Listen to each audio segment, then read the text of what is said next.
Spencer Brown, I'm going to talk about him more specifically in a second because Brandon Beane made it a point to talk about him during his press conference, his season ender this week. But I'll tell you, on the other side of the ball, and yes, DaQuan Jones, absolutely good point you made.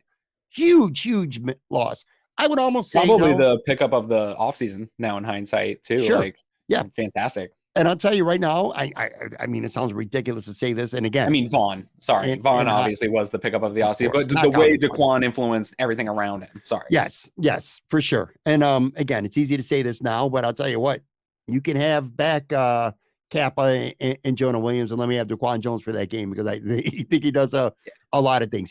Anyway, here's the point I was getting to. And I remember this before the season, Joe Marino from Locked On Bills, he took like 10 of us and asked us to rank Buffalo Bills players in order of importance from 1 to 10. And obviously Josh Allen was number 1 in everyone's list.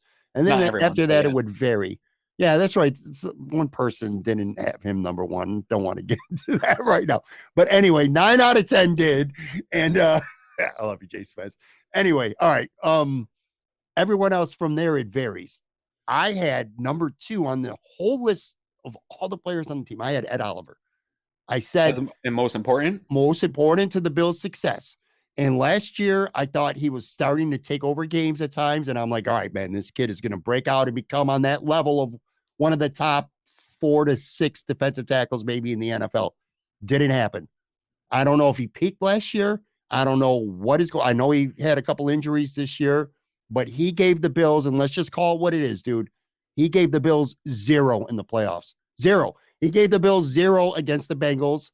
Yeah, I think he had a half a tackle. It's just and I know stats can be so overrated for a defensive tackle. Doesn't always tell the story. DaQuan Jones is a perfect example of that. Ed Oliver's got to do more than what he did. He was not good enough for the Bills down the stretch. He was terrible for the Bills. Maybe the Miami game he did okay against the run, but he got no pressure on Skylar Thompson. He had the biggest gift sack, actually, I've ever seen in my life. Literally unblocked, and then he got a sack last week. But he was garbage against the Bengals. I'm telling you right now, if there's 53 guys on this roster, the guy that I'm probably most angry at as a player is Ed Oliver right now. I thought he gave him nothing. Anyway, my point was this. You're right. Top 5 in the NFL roster, yes, but they're not good enough in the trenches, especially the offensive line and more specifically on the defensive line, Ed Oliver. That's my take anyway. I think you're too harsh on Ed Oliver in his season. Again, I think when we reflect on it, the injury was significant. That was like 3 weeks early in the season. I think that stymied some of the production.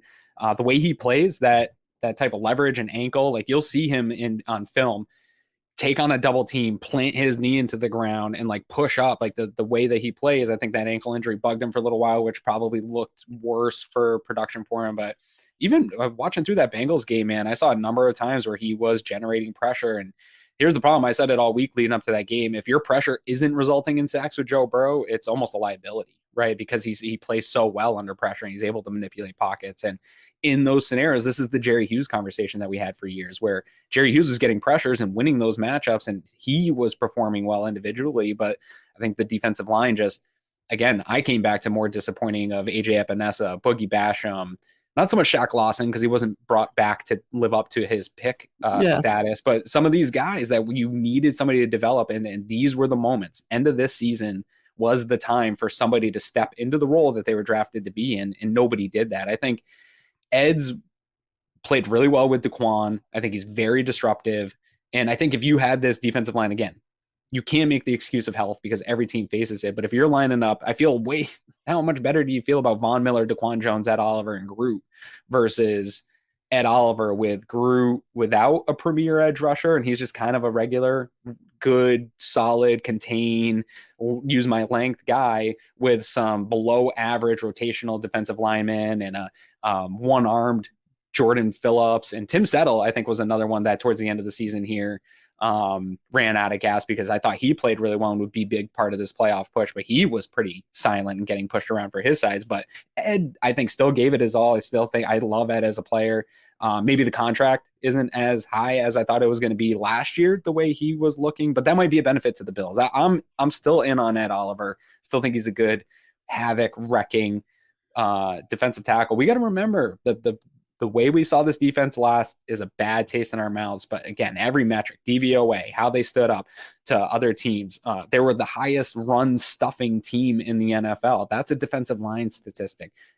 Matt Milano making an all-pro and Ed Oliver getting people to, or not Ed, or Tremaine Edmonds finally getting people to say, hey, yeah, let's pay this guy, is a direct reflection of when your defensive line was healthy, how it impacted how everyone else was able to play, right? So again, I'm not ready to throw the baby out with the bathwater because we saw a poor performance.